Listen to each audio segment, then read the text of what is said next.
Welcome to the market alert for Thursday the 15th of June 2017. So yesterday, starting off with the pound, it was sideways and then the market took off to the upside, which I have to say I wasn't expecting, given the uncertainty in the background at the moment in the UK. But the market filled the order and then it went into a sideways phase, and there's a bit of a clue here that the market wasn't going anywhere as we had the sideways move as we waited for the unemployment figures, the high impact news item, and then prices started to drop before the news was released. Whether it was released prematurely into the market, I don't know. But the bar after this one, this is when the figures were released. Unemployment down, but wage growth was hit by higher inflation, and this was a bit of a concern, and then the market decided to interpret this as bad news and then move to the downside. Prices then traded sideways for the rest of the session. It was just a matter of in a range. Market came back. Now I'm having a look at the Dow as the market did absolutely nothing, as you can see through here, and it was only after more economic news that the market moved back as the dollar moved lower. So moving on to the daily chart of the Dow, let's just have a quick look at that. You can see that yesterday the market was moving to the upside and then came back. You can see there, that's yesterday's price bar. But notice also the volume is very high as well. There's some weakness around in the market. This indicates that there's selling. If the market closes off the highs on increased volume, there is weakness. There's selling in the market, and you can see that this is continuing overnight. As I said in yesterday morning's market alert, there is a lot of uncertainty in the UK politically at the moment, and of course that's going to have an impact on the currency, which is why it was surprising to see the market move up yesterday on those the first half hour, and then of course it revealed its hand by trading sideways, and then the news came out and the market came back. That was until the 1:30 news from the US. So switching over to the Dow at 2:30, the market sideways. We then had a sell signal, and as I warned yesterday, this market could be an odd one to trade, given the market waiting for the Fed's decision on interest rates. Got the crude oil inventories there, market sideways, and eventually comes down and pips the actual scalp there if you were in the trade. But the market was very strange yesterday, because then it found support and turned around and charged back to the upside. So then moving on to the Fed. The Fed decides to increase rates, as you'll see here. Fed reveals what they're going to do. Let's just see if we can find. Yes, this is where the Fed news starts. Interest rates up by 0.25%. Yellen explains why she hiked rates as economic data collapses. I mean, there's no doubts about that. Bank stocks jump, dollar jump as Fed sends yield curve tumbling near 10 years lows with their increase. That's the relationship between bonds and interest rates. When rates go up, bonds go down.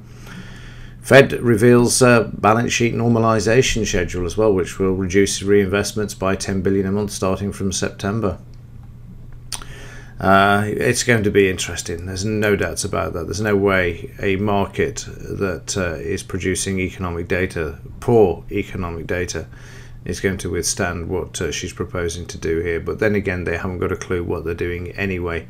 All they've done is, from 2008, is create bubbles in bonds, stock market and the housing market with their activities. So it's created a massive illusion. So then the market reacts, doesn't really know what to do, trying to absorb what it's doing. Then Yellen starts to speak. She speaks for an hour or more during the live meetings. The next one is going to be September, and there you can see the market reacting. 1 minute it's up, then it's down, straight down to the scalp, and then the market trades sideways and back before the close. So let's have a look at the daily chart of the Dow. We put in a new all-time high yesterday in the pre-market session. Let's just mark that up so we know what we've got.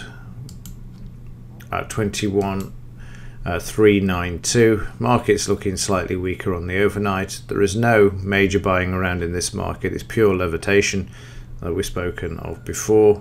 Again, now we've got a situation where we'll look at the implied in a moment, but if we just take a look at the background, the major news is out of the way. We've got all bad news on economic data. We're in lows in the implied volatility, so it really there's a setup now for the market to actually pull back, given the Federal Reserve stepping out of the way and allowing it to pull back, of course. Economic news for today. UK, we've got retail sales. These are out at 9:30. These are going to show a drop as well. That's because inflation's going up. The UK is reporting an average of £13,000 per person on credit cards, so no surprise really to see if that happens. Eurogroup meetings at 11:15, and we've got the MPC policy vote released. That's out at midday. Official bank rate is coming out for the UK. That's to remain unchanged. I would imagine at the moment we've got enough problems politically without increasing interest rates. And what else have we got? Anything that's out in the US during the main part of the session? Let's have a look. Nothing out. Everything's out before the Dow starts officially, and we've got Carney speaking at 9 p.m. this evening when the markets will have closed. And on the implied volatility front, we can see this increasing from 8.11 to 8.27. A bit of uncertainty about, again, because we're down in these lows, it's just a matter of time before we get the correction in the underlying market. It can't stay like this. It never stays like this. And now we've got the Fed's interest rate decision out of the way, and I'll stand by the fact that they're increasing the rate, so they've got something to actually drop off. And it's also very interesting that during the last 2 years of Obama's administration, it barely saw a rate increase, and now we're getting one every live meeting from the Fed as well. Again, this also ties in with what I've also said as well, not so much as a conspiracy theory, but as common sense and logic, that they despise Trump. They can offload this lot on his watch as well. So going forward into the summer and early autumn, I would expect to see this unraveling quite fast, because we've reached the point of, again, peak credit. And also there's a brilliant article in the Daily Telegraph the other day saying the very same thing as well, about credit bubble is now upon us again, and it's 10 times worse than it was in 2008. So even the mainstream now are getting on board and saying this is starting to look very precarious indeed. Right, that will do it for today. Let's see how things pan out going through the morning and the afternoon. Anything to report, I will let you know. Other than that, as ever, thanks for watching. See you in the next one.